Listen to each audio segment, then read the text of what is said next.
మేము బీసీల పక్షం కాదు మేము బీసీల పక్షం. తెలంగాణలో కాంగ్రెస్ బీఆర్ఎస్ మధ్య బీసీ ఫైట్ కొనసాగుతోంది. కామారెడ్డి డిక్లరేషన్ అమలు చేయాలంటున్నారు బీఆర్ఎస్ లీడర్లు. గులాబీ అవకాశవాద రాజకీయాలపై హస్తం నేతలు మండిపడుతున్నారు. ఎమ్మెల్సీ కవిత తీరుపై TPCC chief Mahesh Goud fire అయ్యారు.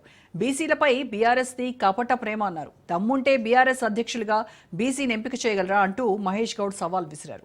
10 ఏళ్ల బీఆర్ఎస్ పాలనలో బీసీలను వంచారని మహేష్ గౌడ్ గుర్తు చేశారు.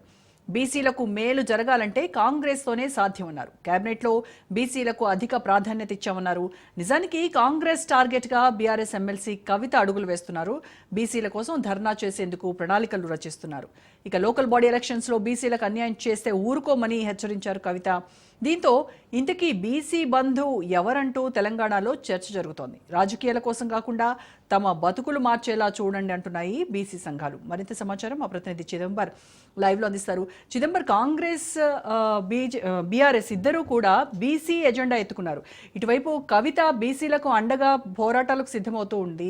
అలాగే కాంగ్రెస్ హయాంలో బీసీలకు అన్యాయం జరుగుతోందని ఆవిడ గళవెత్తుతున్నారు. ఈ నేపథ్యంలో ఇటు పీసీసీ చీఫ్ మొత్తానికి బీఆర్ఎస్ హయాంలోనే బీసీలకు అన్యాయం జరిగింది, వాళ్ళకి నిజంగా ఏదైనా మేలు జరగాలంటే అది కాంగ్రెస్తోనే సాధ్యమవుతుంది అని ఆయన చెప్తున్నారు. అయితే ఇటు బీసీలు మాత్రం నిజంగా ఎవరు మా కోసం పోరాడుతున్నారు, ఎవరు మాతో నిలబడతారు, ఎవరు మాకు అండగా ఉంటారు అనేది ఇక్కడ బిగ్ క్వశ్చన్ మార్క్గా ఉంది. సో ఎవరి వర్షన్స్ ఎలా ఉన్నా బీసీలకు ఎలాంటి న్యాయం జరిగేటువంటి అవకాశం ఉందంటారు? అయితే మొత్తానికి మీరు అన్నట్టుగా బీసీలను ఎవరు ఉద్ధరిస్తున్నారు, లేకపోతే బీసీలకు ఎవరు ముందుకు తీసుకెళ్తున్న విషయంపైన ఎప్పటికప్పుడు ఆ చర్చ జరుగుతూనే ఉంటుంది. అందులో ముఖ్యంగా 2 అంశాలు మనం చూడాల్సి ఉంటుంది. ఒకటి రాజకీయపరమైన అంశం, 2 ఆర్థికపరమైన అంశం. రాజకీయపరమైన అంశంగా చూసినప్పుడు మాత్రం ఖచ్చితంగా బీసీకి సంబంధించి బీసీ డిక్లరేషన్ విడుదల చేసే క్రమంలో కానివ్వండి, కాంగ్రెస్ పార్టీ వాళ్ళ గత 10 ఏళ్ల తర్వాత కాంగ్రెస్ పార్టీ మరొకసారి అధికారంలోకి రావడానికి బీసీకి సంబంధించిన డిక్లరేషన్ అనేది చాలా కీలకమైన పాత్ర పోషించిందని ప్రతి ఒక్కరు విశ్లేషిస్తుంటారు. అందులో భాగంగానే బీసీ డిక్లరేషన్లో 23% ఉన్న బీసీ రిజర్వేషన్లు 42% పెంచుతాం, అది కూడా అధికారంలోకి వచ్చిన 6 నెలల్లోపే ఆ తంత్రం మొత్తాన్ని ముగిస్తాము అంటూ కూడా గతంలో కాంగ్రెస్ పార్టీ డిక్లరేషన్లో చెప్పింది. ఆ తర్వాత దాని పరిణామాలు చూసినప్పుడు ఏం జరిగిందన్న విషయం పైన ఇప్పటికే మనకు ఒక క్లారిటీ ఉంది.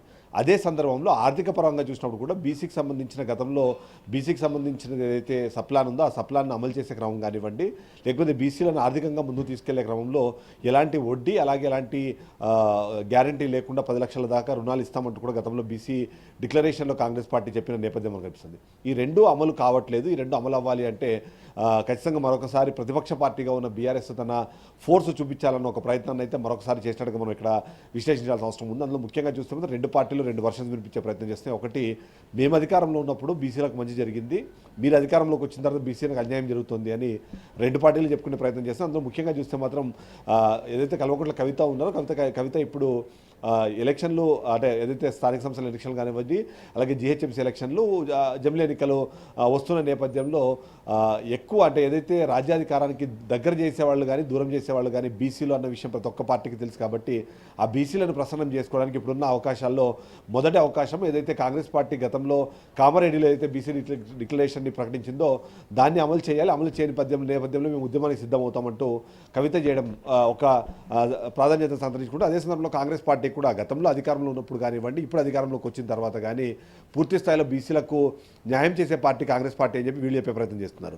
ఎగ్జాంపుల్గా బీసీగా ఉన్న టీపీసీసీ ప్రెసిడెంటే డైరెక్ట్గా మహేష్ కుమార్ గౌడ్ డైరెక్ట్గా రెస్పాండ్ అవుతున్నారు. నిజంగానే కాంగ్రెస్ పార్టీ కానివ్వండి, జాతీయ పార్టీగా దేశవ్యాప్తంగా చూసినప్పుడు కూడా ఒక పార్టీకి అధ్యక్షుడిగా మేము ఒక బీసీని నియమించుకునే కెపాసిటీ ఉంది, మరి అలాంటి ప్రయత్నం మీరు చేయగలరా?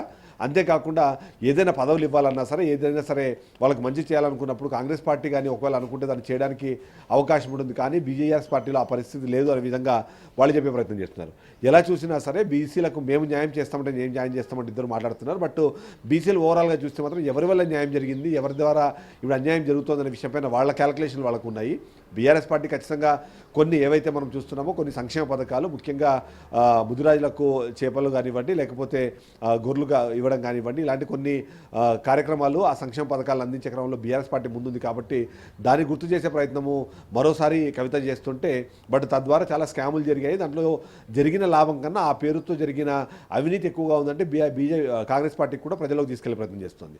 ఆర్థికంగా కానివ్వండి, రాజకీయంగా కానివ్వండి. రాజకీయంగా ఇప్పుడు 42% ఇంక్రీజ్ చేయడం ద్వారా ఎక్కువ మందికి పదవులు దక్కే అవకాశం ఉంది. తద్వారా వాళ్ళు రాజకీయంగా నిలదొక్కునే అవకాశం ఉంటుంది. కాబట్టి ఆ బీసీ డిక్లరేషన్లో భాగంగా 42% రిజర్వేషన్ను సాధించేందుకు మా వంతు మేము కృషి చేస్తామంటూ బీఆర్ఎస్ పార్టీ చెప్తుంటే, మేము ఆల్రెడీ ఇప్పటికే డిక్లరేషన్లో ప్రకటించాము, దానికి సంబంధించి మంచి చేసే ప్రాసెస్లో ఉన్నామని చెప్పి కాంగ్రెస్ పార్టీ చెప్తుంది. ఇక ఆర్థికంగా ఏదైతే మనం చూస్తున్నామో 10 లక్షల రూపాయలకు సంబంధించిన కానివ్వండి, బీసీ సప్లాన్ అమలుకు సంబంధించి కానివ్వండి, అలాగే జయశంకర్ బీసీ కమ్యూనిటీ హాల్స్ కానివ్వండి, అలాగే కాంప్లెక్స్లు కట్టే ప్రయత్నంలో ఆల్రెడీ ఇప్పటికే కాంగ్రెస్ పార్టీ ఉందో ముందు చేయబోతున్నాం. బట్ ప్రస్తుతం ఉన్న ఆర్థిక పరిస్థితుల కారణంగానే అవి చేయలేకపోతున్నామంటూ కాంగ్రెస్ పార్టీ చెప్తుంది.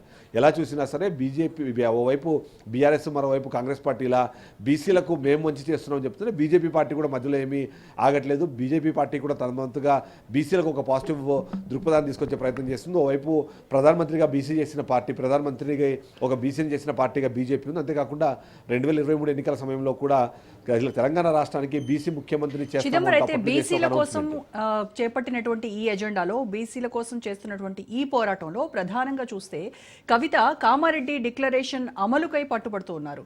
దానిపైనే మా పోరాటం అని చెప్తున్నారు. ఇటువైపు చూస్తే కాంగ్రెస్ మాత్రము దానిపైన ఎక్కడా కూడా ఒక క్లారిటీ కానీ, ఒక కామెంట్ కానీ అట్లీస్ట్ చేసినట్టు దాఖలాలు లేవు. సో ఏం జరుగుతుందంటారు మరి దీనిపైన? అది బీసీ డిక్లరేషన్ అనేటప్పటికీ 1-2 అంశాలు కాదు, అందులో చాలా అంశాలని అందులో పొందుపరుస్తూ వాళ్ళ బీసీ డిక్లరేషన్ ఇచ్చారు. దానికి మనం చూసాము, కర్ణాటక రాష్ట్రానికి సంబంధించిన ముఖ్యమంత్రిని తీసుకొచ్చి మరి ఇక్కడ సిద్ధరామయ్యతో దాన్ని రిలీజ్ చేసిన పరిస్థితి మనం చూస్తున్నాం. బీసీ డిక్లరేషన్లో కీలకమైన అంశాలను మనం చూసినప్పుడు ఏదైతే రిజర్వేషన్ పెంపుకు సంబంధించి కానివ్వండి, ఆర్థిక స్వావలంబనకు సంబంధించి కానివ్వండి, దాంతోపాటు వాళ్లకు సొంతంగా ఆర్థికంగా నిలదొక్కేందుకు అవసరమైన లోన్లు కానివ్వండి, అంతేకాకుండా ఓవరాల్గా కమ్యూనిటీగా చూసినప్పుడు వాళ్ళకి సప్లాన్ అమలు, అలాగే ఆర్థిక సహకారం, వీటన్నింటినీ కలిపి వాళ్ళు ఒక్క డిక్లరేషన్గా తీసుకొచ్చారు. వీటన్నింటినీ అమలు చేసే పరిస్థితి ప్రస్తుతానికి తెలంగాణలో ఉన్న రాష్ట్ర ప్రభుత్వానికి లేదు. కాబట్టి దాన్ని ఫోర్స్ చేయడం ద్వారా అది చేయలేని పరిస్థితి ఉంది. కాబట్టి దాన్ని వైఫల్యంగా చూపిస్తూ కాంగ్రెస్ పార్టీని డిఫెండెన్స్లో నెట్టేసి ఇప్పుడు స్థానిక సంస్థల ఎన్నికలు కానివ్వండి, అలాగే జీహెచ్ఎంసీ ఎన్నికలకు వెళ్ళాలనే ఆలోచనలో బీఆర్ఎస్ పార్టీ ఉంది. అందుకు అనుగుణంగానే ఇప్పుడు తను చేసిన స్టేట్మెంట్ కానివ్వండి, తను పట్టుబడుతున్న బీసీ డిక్లరేషన్ కూడా ఇప్పట్లో అమలు సాధ్యమయ్యే అవకాశం లేదు అనేది బీఆర్ఎస్ పార్టీ ఇప్పటికే భావిస్తోంది. అందులో భాగంగానే దీని మొత్తాన్ని ప్రజల్లో తీసుకెళ్లే ప్రయత్నం చేస్తోంది. అంతేకాకుండా ఒకవేళ నిజంగానే ఆ బీసీ డిక్లరేషన్ని ఒకవేళ కాంగ్రెస్ పార్టీ అమలు చేసినా, లేదా 1-2 అంశాలకు సంబంధించి సానుకూలంగా స్పందించినా సరే అది మా ఉద్యమ ఫలితమే అని క్లెయిమ్ చేసుకోవడానికి కూడా అవకాశాన్ని ఎప్పటికప్పుడు ఓపెన్ అప్ చేసుకునే పరిస్థితి బీఆర్ఎస్ పార్టీ ఉంది. కాబట్టి ఖచ్చితంగా చూస్తే మాత్రం బీసీ డిక్లరేషన్ మీద ఎక్కువ కాన్సన్ట్రేట్ చేస్తున్నారు. కానీ ఫైనల్ టార్గెట్ మాత్రం బీసీ ఓటు బ్యాంక్ కానివ్వండి, అలాగే బీసీ కమ్యూనిటీని పార్టీకి మరొకసారి దగ్గర తీసుకునే ప్రయత్నంగానే మనం విశ్లేషించాలి. Roja. Right, thank you Chidambaram.